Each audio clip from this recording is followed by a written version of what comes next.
de los estados, eh, de los estados americanos, ¿verdad? Eh, algunos bajo, si nosotros miramos los factores condicionantes, bueno, tenemos el régimen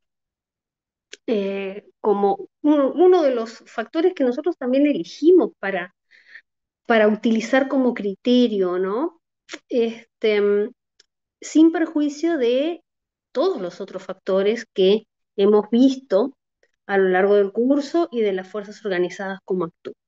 Entonces, hoy nos vamos a ir a América del Norte. ¿Se acuerdan que Rodrigo se había dado em, lo que fue la colonización inglesa sobre el pretil de, podríamos decir, estoy admitiendo gente, eh, sobre el pretil del Atlántico y cómo se va a construir los Estados Unidos? Porque una de las cosas que ya comenzamos a ver es que decir, los estados no estaban construidos, se tuvieron que construir a lo largo del tiempo y se tuvieron que construir territorialmente, ¿verdad? Y en esa construcción territorial nosotros tenemos desde guerras y van a ver cómo los Estados Unidos, guerras, negociaciones, tratados, o sea, va a haber de todo en ese proceso. Y en el caso de los Estados Unidos, va a haber más de todo todavía, porque una cosa que no se va a dar en América del Sur, que pasa por el tema de la compra. Y en los Estados Unidos sí. Entonces, vamos a ver ese proceso de construcción territorial y vamos a ver también el proceso de elección de modelo, que es la guerra de secesión de los Estados Unidos en los años 60, que eso va a marcar un camino diferente del que se adopta en América del Sur, ¿verdad? Este, entonces, la clase de hoy tiene que ver con eso, y las clases siguientes vamos a volver a decir, bueno, ¿cómo se construye este, digamos, los otros elementos en el marco de un determinado orden? ¿M? Porque vamos a estar ya en el orden, a partir de estos años 20, en el orden de concierto europeo que ustedes ya estudiaron el año pasado, ¿verdad? No voy a poder mirar chat, gente, porque ya veo que Rodrigo ya llegó. Entonces, ¿hay alguna pregunta sobre em, este camino que estamos emprendiendo? ¿Hay algo que no entiende? Y si no, ya podemos ir comenzando. No sé si Rodrigo ya estás pronto. Em, Me agarro una agüita y estoy. sí, sí, sí, tranquilo. Vengo. Mientras vamos, yo no he podido conectar mi computadora, está diciendo que no, o sea que no carga, estoy con mala señal. Este, y bueno, cuéntenme si queda algún tema pendiente, algo que quieran preguntar.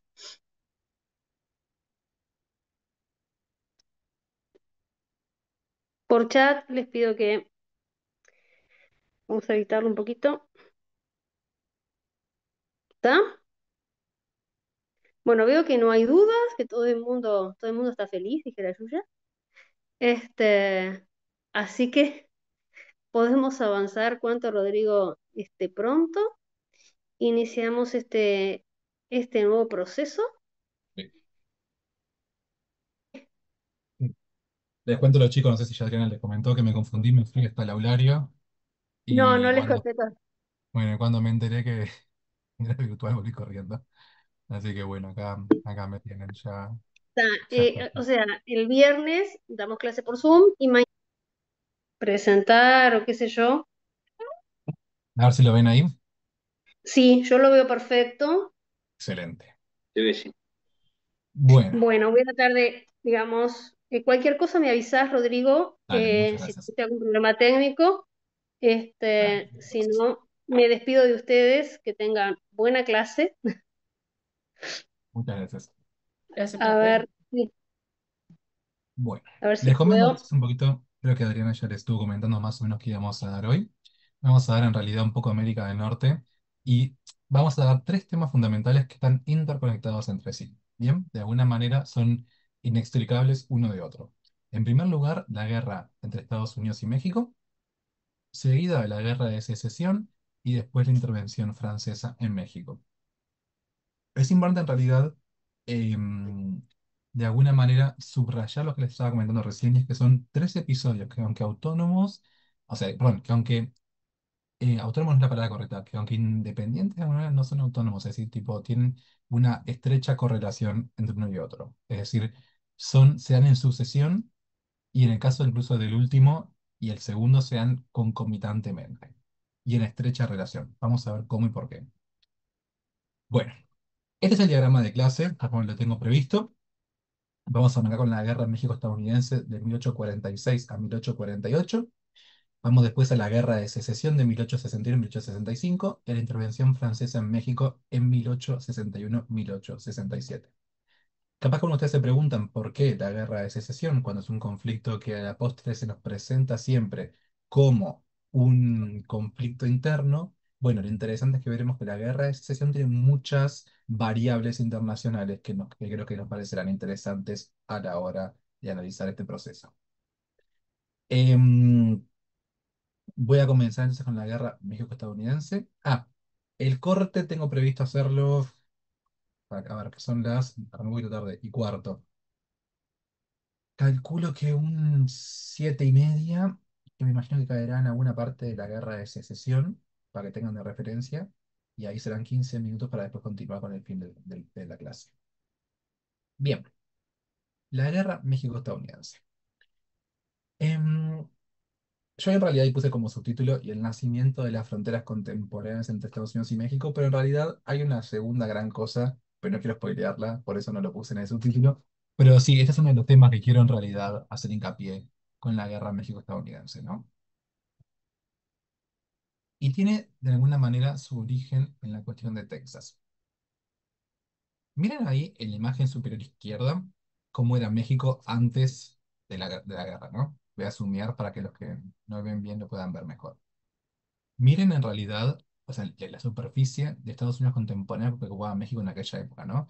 Todos los territorios de Alta California, Nuevo México y Coahuila y Texas corresponden, grosso modo, en el área, estoy diciendo, ¿no? O sea, a California, a Utah, a Arizona, a Nuevo México, a Texas, así en el aire, ¿no? Porque también tiene parte en realidad de otros estados. Imagínense en realidad, o sea, ¿cómo llamarle? La gravitación política internacional que tendría México hoy por hoy si tuviese esos territorios, ¿no? Es imposible hacer una analogía con el desarrollo que tuvieron bajo Estados Unidos, al caliente bajo México, obviamente. Tal vez sean tierras inhóspitas, áridas, subexplotadas probablemente, pero igual en realidad, imagínense el poder al que habría accedido, digamos, México hoy por hoy en caso de haber conservado eso, ¿no? Y por contrario sensu, lo que Estados Unidos no tendría, digamos, de no haber, digamos, tenido acceso a estas tierras que consiguió de México. Bien, bueno, ¿qué pasa? Es importante en realidad destacar que en realidad no todo es conseguido de una forma, digamos, lineal o en un único proceso. Yo voy a zoomear muchas veces para afuera y para adentro por el tema del mapa para que los compañeros que a veces dicen que no ven mucho puedan ver bien. Alta California y Nuevo México van a ser conseguidos después de la guerra de Estados Unidos y México. Texas, en cambio, vamos a ver ahora que es un fenómeno aparte. Y esto es importantísimo destacarlo. Otra cosa, todos estos territorios estaban en tiempos mexicanos muy infrapoblados. Estamos hablando que todo el territorio de Alta California tenía, si mal no recuerdo, 50.000 personas. O sea, totalmente infrapoblado, ¿bien? Nuevo México andaba como por 20.000 o algo así. Son territorios con una muy escasa, digamos, presencia poblacional. Entonces, en realidad, obviamente que en primer orden, son fronteras muy porosas. En segundo orden, hay una muy escasa presencia del Estado en estas regiones. A los efectos prácticos, en realidad, no hay un ejercicio real del poder etático en esa zona, ¿ok? Lo que son en realidad son zonas que eran mexicanas, o sea, territorios mexicanos, porque lo eran así, según el Tratado de Adamonis, que había sido firmado entre Estados Unidos y España, cuando digamos allá, cuando se acuerdan de la compra de Luisiana y demás. Em, y por consiguiente, México, digamos, em, en tanto que sujeto heredero jurídicamente, o sea, a nivel de derecho internacional, de España en América, o sea, digamos, o en la porción que a México le correspondía, digamos, se arrogaba los territorios de Alta California, Nuevo México y demás. Estados Unidos obviamente maneja la tesis de ese tratado fue con España, no con ustedes, ergo el tratado fronterizo tiene ninguna validez con ustedes como sujeto hereditario, digamos, ¿no? Y ahí viene el tema. ¿Qué pasa con Texas? Texas era un territorio fronterizo, bien como pueden ver. Estaba situado, digamos, en la frontera con los Estados Unidos al este y al norte, digamos, con aborígenes y demás, nativos americanos. En su momento llegó a tener 7.000 mexicanos, si mal no recuerdo la cifra, o sea, una cifra muy, muy baja, muy exigua, lo que requirió traer gente de afuera para defender el territorio. Esto llevó a una avalancha de migración estadounidense. Aguarden que voy a cambiar, voy a habilitar para que entren a la sala libremente porque si no tengo que pausar cada vez y me entrevero. Dame un segundo.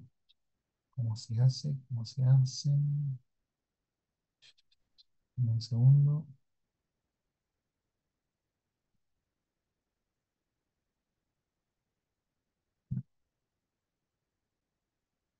¿Cómo era?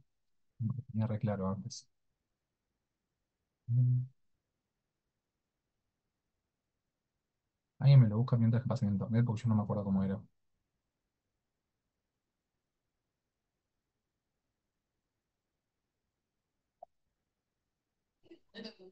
¿Qué necesita hacer, profe, que no entendí? Deshabilitar la sala de espera, que se conecten de una los chicos, porque no quiero pausar cada vez porque me distraigo y no puedo dar la clase si no. Eso de tener que habilitarlos manualmente cada uno me enloquece. Ya pude, ya está. Deshabilité la sala de espera, está. Que entren todos para adelante, adentro y listo. Bueno, sigo. Perdón, ¿te puedo hacer una consulta aprovechando la Sí, obvio. pausa? Sí, obvio. Recién estaba mencionando que era Texas donde se solicitó eh, habitantes, digamos.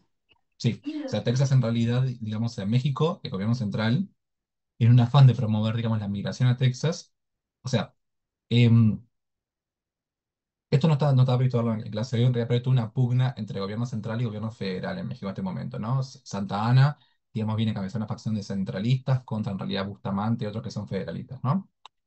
En el marco de toda esta potente pugna, en realidad, se habilita, digamos, una migración, digamos, más, digamos, irrestricta en Texas para poder justamente paliar digamos, las defensas que en realidad el gobierno central no podía ofrecer y traer en realidad justamente habitantes que pudieran poblar la frontera y servir como muralla, si se quiere, contra cualquier, digamos, incursión desde afuera. El problema es que en realidad los que vienen a Texas son la mismísima amenaza que México quería mantener afuera. Es decir, los habitantes que vienen en realidad a poblar Texas son en su mayoría anglo, o sea, como dice la literatura, o sea, son, digamos, estadounidenses, que vienen a asentarse en el territorio con el afán de poblarlo y eventualmente separarse de México. El problema obviamente que esto trae no es ajeno al gobierno central, que en realidad prestamente va a revertir la situación, pero ya es demasiado tarde. O sea, los estadounidenses superan, o sea, como en 3-1 a los mexicanos al momento de que Texas se independiza. Es una desproporción muy significativa. Pero bueno, volvemos ahora hacia esto. Entonces, la mayoría de los que migran a Texas son sureños, ¿bien? O sea, si nosotros nos situamos acá en Estados Unidos, como ya tendrán presente, los estados del sur son los que tienen, digamos, los que suscriben a un modelo esclavista, los estados del norte son los que, digamos, son estados libres.